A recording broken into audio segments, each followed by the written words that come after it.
السلام علیکم ورحمۃ اللہ وبرکاتہ۔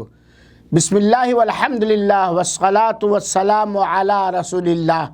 سامعین کرام، گھر میں نفلی نماز کی ادائیگی کا اہتمام کرو۔ سنو، صحابی رسول حضرت صہیب رومی رضی اللہ تعالی عنہ فرماتے ہیں کہ اللہ کے رسول اکرم صلی اللہ علیہ وسلم نے فرمایا، لوگوں کی نگاہوں سے چھپ کر صلاۃ نماز ادا کرنا، لوگوں کی نگاہوں سے چھپ کر نماز ادا کرنا لوگوں کے سامنے 25 مرتبہ نماز ادا کرنے کے برابر ہے۔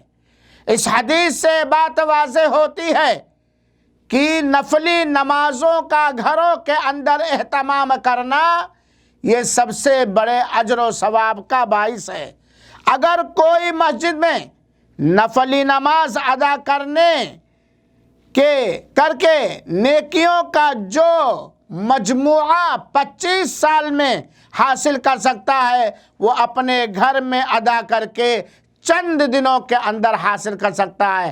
لہذا اپنی مفید عمر آپ بڑھائیے، اپنے گھروں میں لوگوں کی نگاہوں سے چھپ کر نفلی نمازوں کا اہتمام کر کے اللہ ہم سب کو توفیق عطا فرمائے، آمین۔